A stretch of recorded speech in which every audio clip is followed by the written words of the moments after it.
Hi, I'm Lydia. In 2020, I resigned from my corporate job and took a big leap of faith. I launched a business I had been dreaming about for a long time. I had so many questions when I first started and 0 people on my email list, but I was committed to one thing, taking massive imperfect action. Within 18 months, I had thousands of students in my courses and coaching programs and was able to retire my husband from his 30-year career to work with me. I'm still pinching myself that we get to run a 6-figure business while living a life we love. But the truth is, this overnight success did not happen overnight. For more than 2 decades, I let imposter syndrome, fear of failure, and perfectionism hold me back from my passions and purpose. What is it that you've been wanting to launch? In the Launch Perspective podcast, we share the mindset and the step-by-step strategies that will help you launch and scale the online business of your dreams so you can live life with more freedom and impact. It's time for a new perspective. Welcome to the show. I am so excited for today's episode and thrilled to be welcoming email marketing powerhouse, Liz Wilcox. If you're running an online business, you know how crucial email marketing is, but it is not always easy to create those connections through written words. Personally, I love connecting with people through video, through my podcast, because you all can see me, you can hear me, and I just find it so much more natural and easy to connect with people. But when it comes to writing emails that resonate, I definitely find it challenging, and you may too. In fact, I think many entrepreneurs in my Ignite membership, they share with me that they're struggling, right? Like, what do I write? How do I write content quickly? And most importantly, how do I turn those leads into paying customers? So that's why I invited our very special guest for today. Now, some of you may be Survivor fans, and if you are, you're going to recognize my guest because Liz was a contestant on Survivor this past year. She made it to day 25 and may not have outlasted everyone. But let me tell you, when it comes to email marketing, she is a total champ. You're going to love her. And today she's going to help us build an audience that actually buys with no alliances required, which is really exciting. So Liz, thanks so much for joining today. I am so thrilled that you're here. Oh my gosh, what a fun intro. Lydia is the best. If you are listening, stop right now, 5-star review, because wow, this lady's got it going on already and we're just starting. Thank you for having me. I'm so excited. I know, I work with so many entrepreneurs who have email questions. And I am just so curious about your backstory. Like, did you wake up one day and you're like, I just love writing emails? Or like, how did it even come about that you realized the power of email marketing? And how did you just say, this is my passion? Yeah, so I actually started as an RV travel blogger, but I wasn't the typical blogger where, I was just writing because I was so excited. I wanted to make money. So I was listening to, shows like this one, going to webinars, and everybody and their mother was saying, I wish I would have taken my email marketing more seriously from the beginning, or I do all of this so I can get people on my email list, right? And, mama didn't raise no fool. I'm nothing if not efficient. I said, I think everybody wants me to do email marketing. So I started the travel blog at the same time as I started my email list. That was the same day. And I just started emailing weekly, taking the advice people give you, started creating my own digital products, emailing, selling them. And eventually I launched the Big Daddy, right? The digital course everybody and their mother tells you to do. And I had 141 people on my wait list. And by the time I did the cart close, I had 141 sales. So yeah, Lydia's face says it all. Holy crap, that's crazy. Like I said, conversion rate. What? Yeah, which I didn't know was crazy. I didn't come from a digital marketing background. I was a teacher before I started my business. So I just thought, yeah, of course, like as a teacher, you want everyone to succeed. You want to pull out all the stops for each and every one of your students. In my case with this, it was, making sure each and every person that indicated interest got all the questions they needed answered in order to make a buying decision. And yeah, word got around about that. Like, how did she do that? What, let me see the receipts. And eventually I just knew, oh, wow, not only do I love email, I love writing my customers and, email list. I'm actually really good at it. Oh, Mhm. okay. And that's when I knew I needed to sell that blog and go all in on email marketing. I love it. So your story is pretty incredible because I feel like I have worked with a lot of people and really struggled with this myself. We didn't quite see the results like you did from our emails. What is it that you think holds people back from getting results from their email marketing? Yeah, I think honestly, and I know this is like eye roll answer, but overthinking. We Mm. listen to a lot of webinars. We take all these courses and we spend too much time, consuming or trying to get it right rather than just taking action. For me, it was just, oh, I can write an email once a week. That's easy. I didn't go out and read blog posts. I didn't search how to write an email newsletter. I just did it. So I spent years, refining my process, learning how to speak to my ideal client, learning who my ideal client was. It wasn't that I did a bunch of worksheets on who I wanted to talk to. It was just more about taking action of finding people to join my list, getting to know them, actually talking to them in the inbox, spending more time in the inbox talking to people than learning how to talk to people. So this is so funny. So my podcast, I've named The Launch Perspective because I truly believe that you have to launch to learn. And it Amen. comes back to that whole concept of taking imperfect action because nothing moves forward if you don't take action. And I think overthinking is, like you said, truly one of the biggest things that holds people back. I know for me, I've spent hours writing one email before. Hours. Ah, Because I'm in my head so much. No, I need to say it this way. Should I say it this way? And I think you're right. We have to stop. I have so adopted the mantra, Lydia, it's good enough. Just hit send. just hit send. I love that. I Just need hit t-shirts. send. It's so true. I mean, even like if you're just listening and you're not watching, you can see like I've got this striped shirt and this black hat. Y'all, this is the first time I'm seeing myself and I'm like, "Oh, I look like a burglar. I need to change my hat." And guess what? I have another live coming up in about an hour, and guess what? I will not be wearing this hat. And maybe during that event, I'll be like, "Oh, well, maybe I should change my shirt because I have a third live that I'm doing today. And maybe by that third live, I'll get the outfit right." Right. But I'm not overthinking it. I'm just, oh, I have this call with Lydia. Let's go. And then the second I came on the screen, I was like, well, that's not exactly how I want to look today, but whatever. We're here. We're doing it. We're So here. We're don't doing it. overthink it. It is. And honestly, I just feel like people want authenticity and they want you to be genuine. They don't want perfect. And we're thinking in our head, they're analyzing everything. But it is so funny. I'm literally like, I would not have thought burglar. Now you said it with the shirt. Now I'm going to think burglarless. Right. It's giving Hamburglar. It's giving McDonald's in the 90s. But y'all, it just goes to prove, Yes. just don't overthink it. Mm-mm. We were talking about like just go live, like just hit send. It might not be the perfect email. And guess what? It probably isn't. But guess what? When you're first starting out, hardly anyone's reading anyway. So just make the mistakes.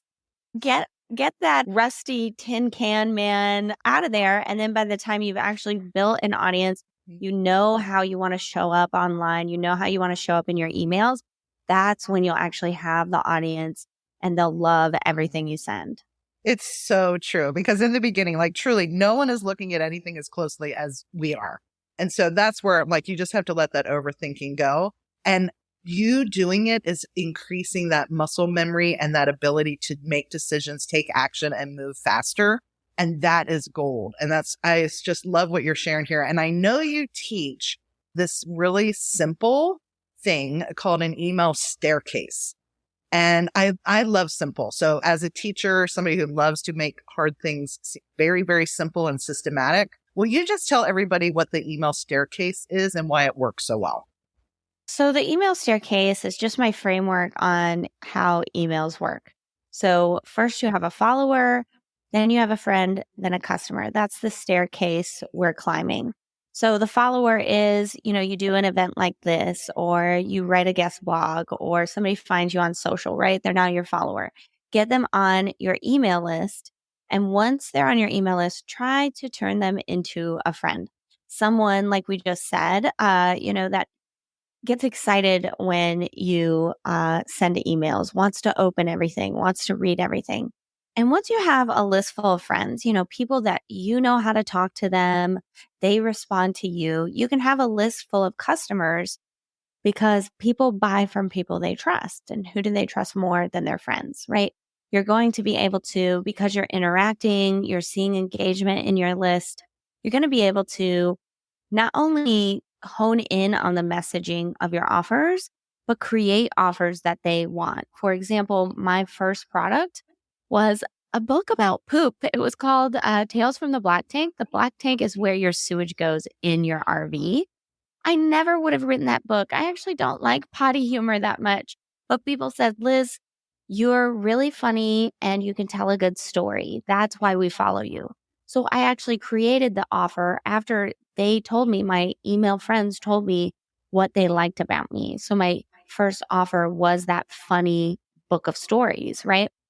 And so again, like finding followers, getting visible, getting them on your list, turning them into friends, and then turning them into customers because you know what the heck they want.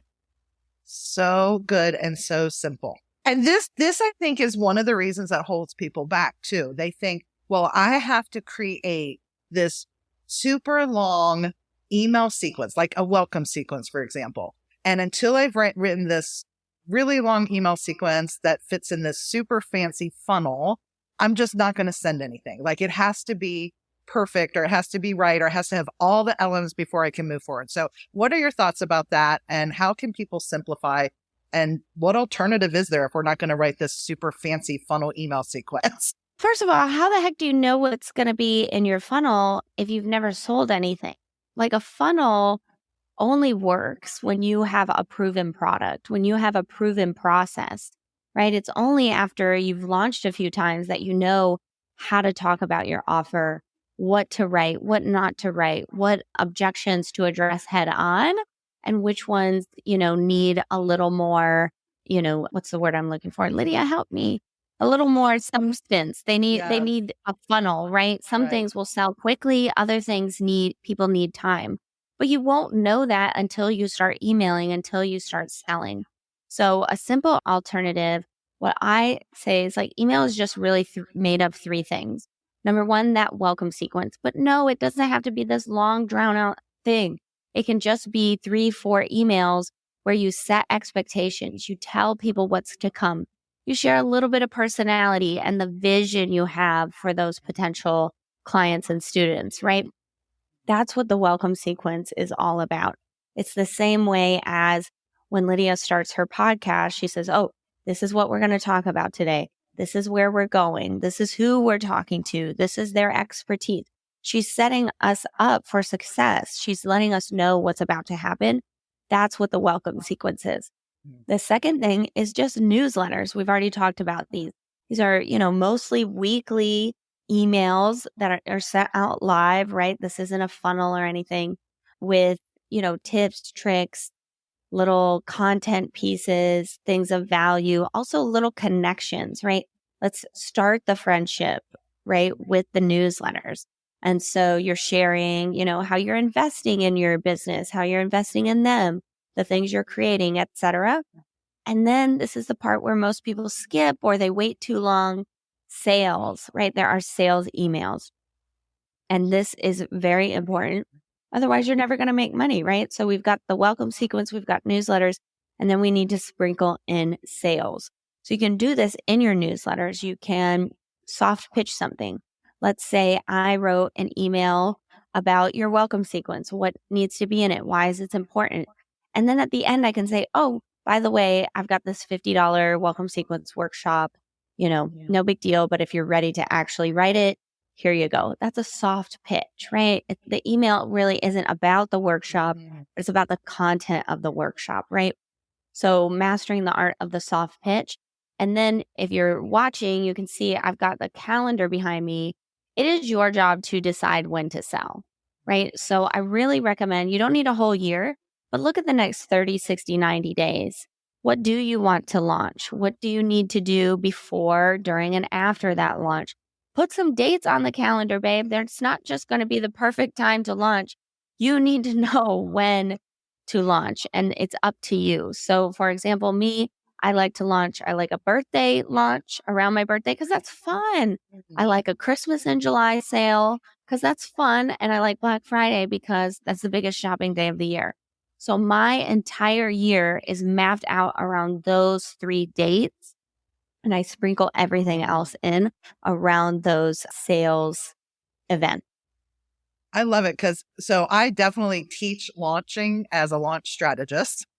And so I actually find those emails easier to write than my weekly content, believe it or not.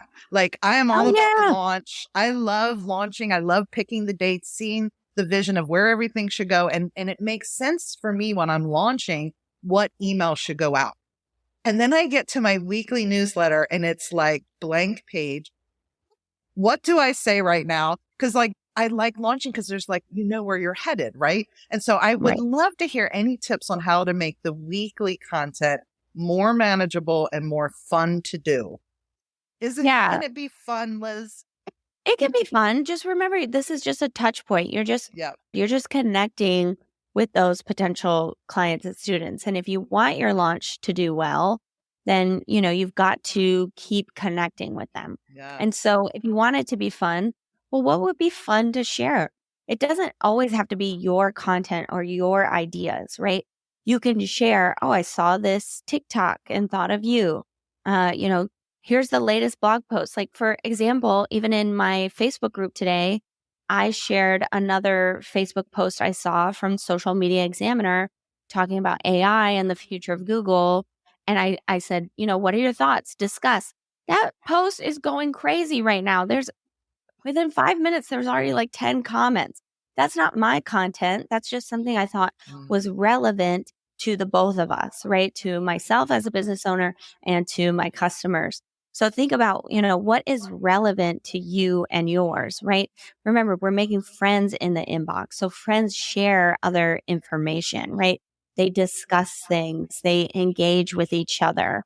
As far as like every single week, what I want you to do is just write your newsletter in 20 minutes or less. I know Lydia said sometimes it takes her hours. She's rolling her eyes right now, but I'm about to give her and you a 20-minute framework. So first, a greeting, hey, Lydia, and then just a 2 to 3 sentence personal update. So this varies from, a lot of email marketers will tell you to tell stories. I say leave the stories for launching. Lydia can help you with that. But during the week, just get in there, get to the point and get out, right? It's a newsletter, not a novel. So just a personal update, 2 to 3 sentences about something you've done since the last time you emailed. This is going to help them see you're invested. It's going to help you become relatable, and it's going to make you writing the email a lot easier. So it might be, I bought a new podcast mic. I learned that I need to invest in better lighting when someone said, I got on video and it was too dark. My fridge broke. I took my dog for a walk. I've got to hurry writing this newsletter because I've got carpool in 10 minutes. Just those little personal updates.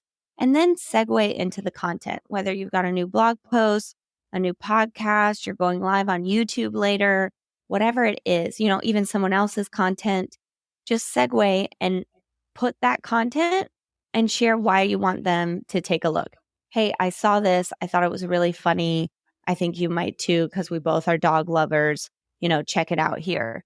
And I know, Lydia, I said the word segue, and I know it's like, I'm not a writer. How do I segue from talking about walking my dog to my blog post that has nothing to do with that?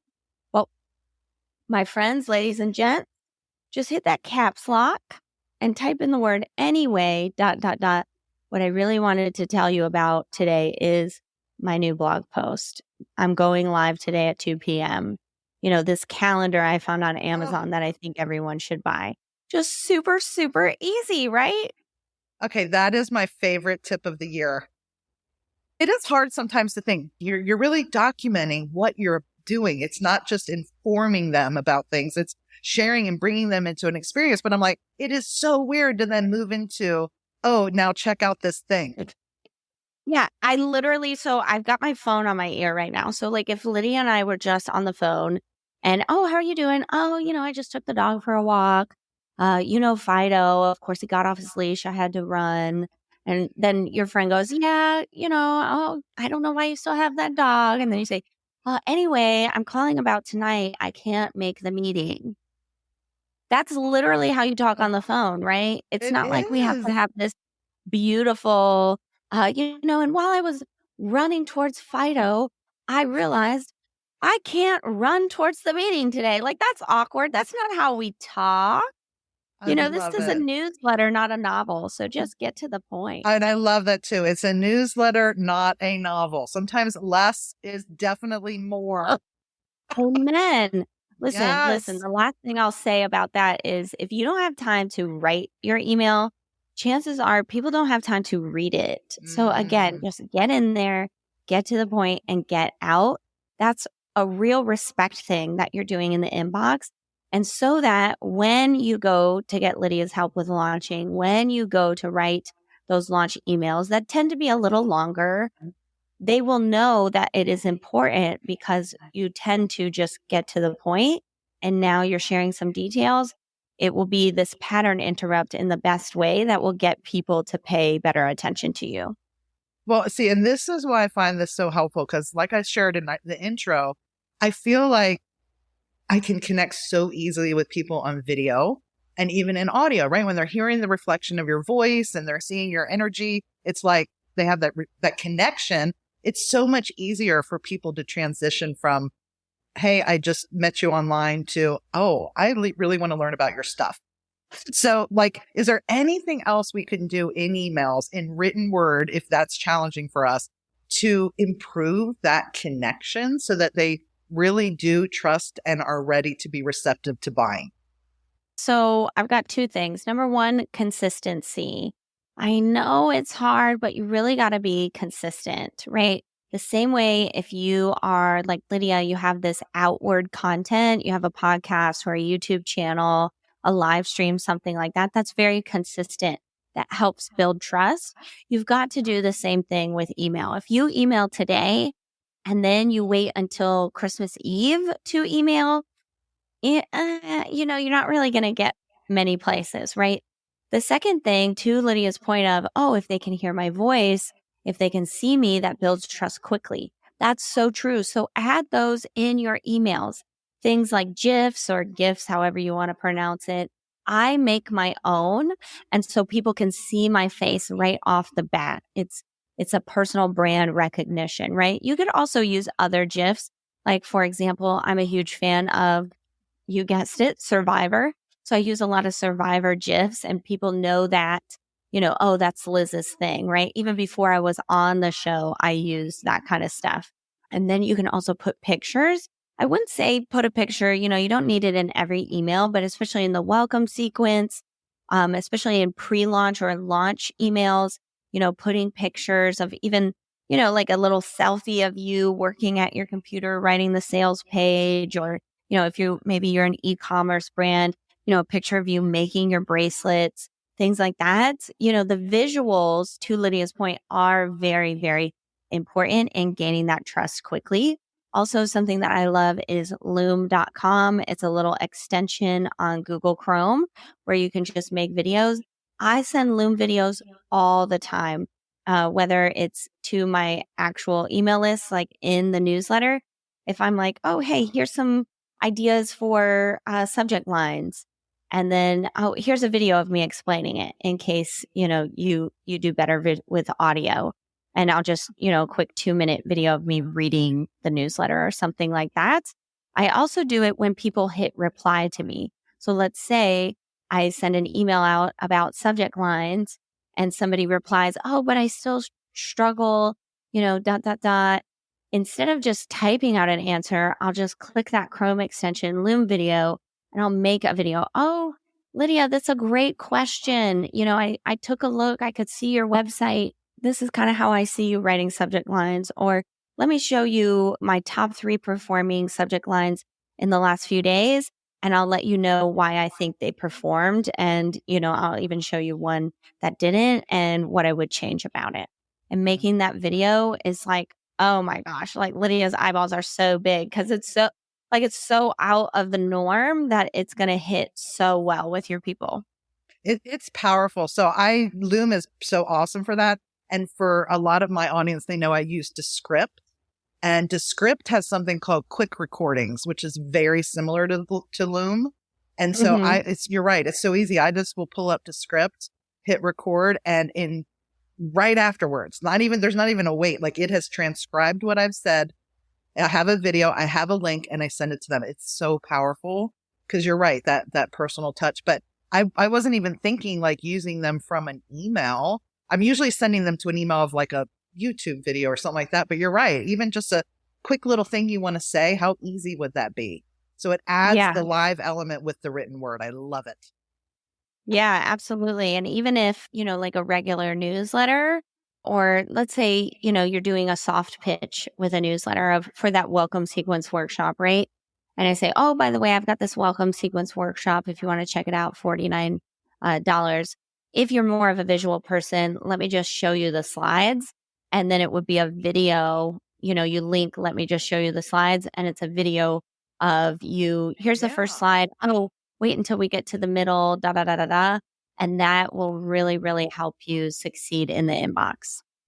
So good. So I have been a part of your email membership for a while now, and it's amazing. I hate starting from a blank page. So I love starting with your ideas. You have concepts for pretty much every type of email you would ever need to write inside your membership. And the most amazing part about your membership is that it costs the same as a venti drink at Starbucks. Amen. So it is $9 a month, everyone. And so valuable. I know, Liz, you have that open all the time. In fact, I'd have a link. Like, let's do this. I'm a real entrepreneur. This is my partner link. I love referring people to Liz. Inside her membership for $9 a month, you get access to so many resources. And for those of you who are listening right before Black Friday, this is the month of November for us as we're recording this. She does a special annual pass. It's $108 for an entire year of her membership with many extra bonuses. So will you just take a minute and tell everybody about your membership, what you feel is most impactful and helpful for people, and then just any heads up they need to know about the annual pass that's coming? Yeah, so the membership is $9 a month, and it answers that question, like, what the heck do I write? Lydia and I talked a lot today about what to put in those newsletters, how to vary the content to keep it engaging.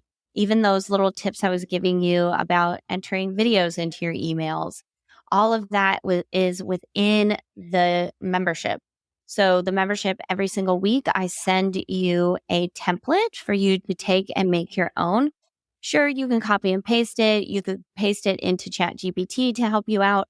But I also give video walkthroughs. I give you 2 samples so you can actually see what the template looks like.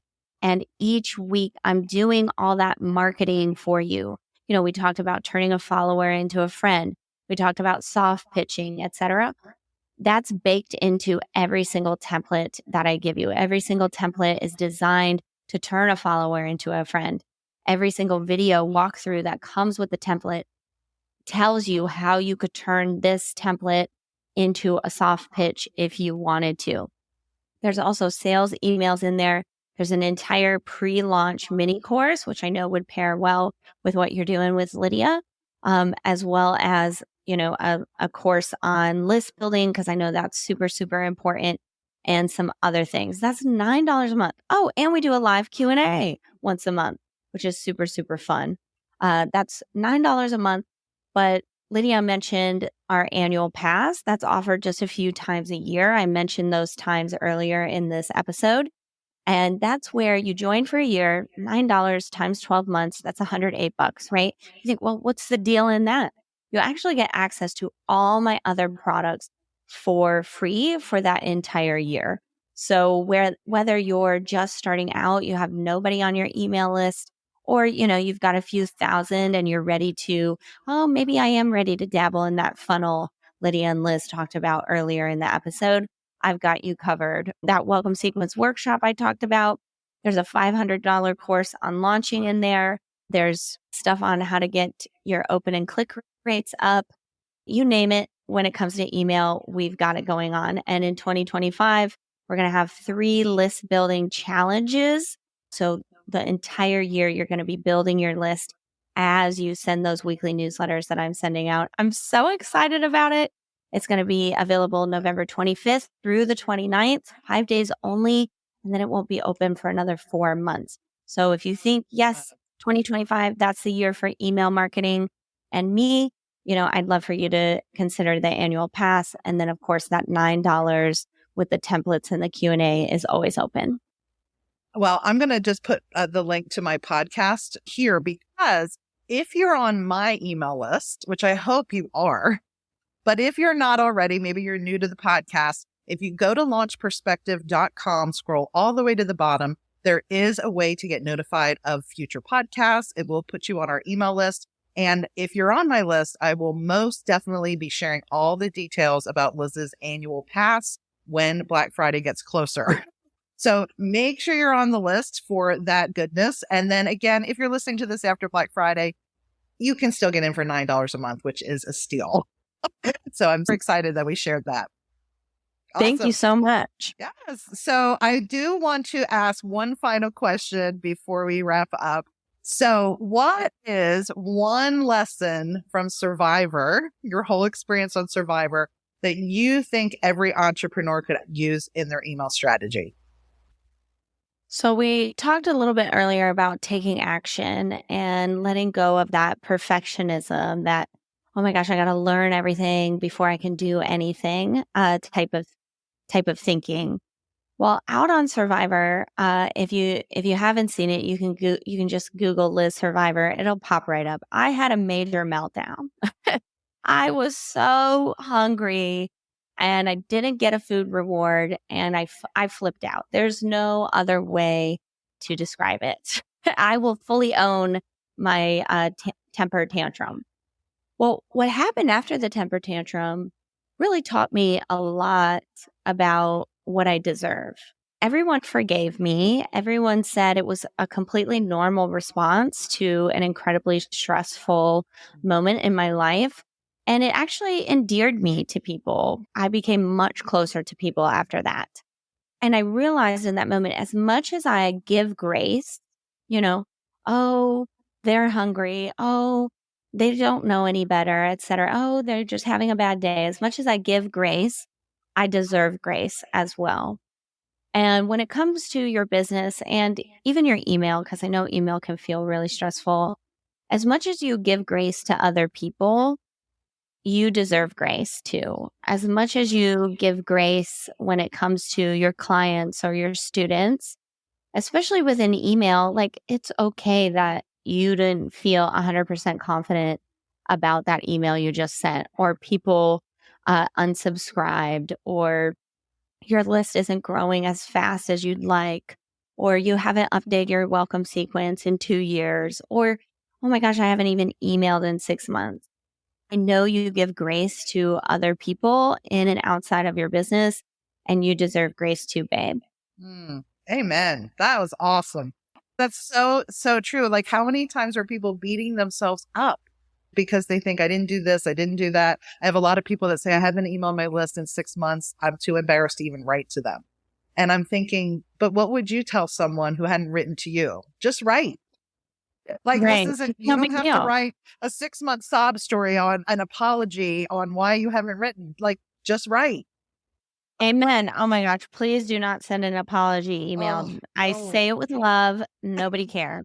Nobody cares. No, right? Nobody even noticed, babe. There's no reason to apologize. Just start. Yeah. Right. Just start. I love it. Liz, it has been such a pleasure chatting with you. Thanks for sharing with my audience. I just feel like there's so many golden nuggets that you shared today. I know this episode is going to really hit home for a lot of people. So thanks for being with us. I so appreciate it. I can't wait to see what everyone does with email marketing. Thanks. Thanks so much for joining me today on the Launch Perspective podcast. Looking for more? Head over to launchperspective.com for show notes and quick links to the content and tools that we shared today. Want to stay up to date on new podcast episodes or ask a question that I answer on the show? You can do this and more at launchperspective.com. See you there.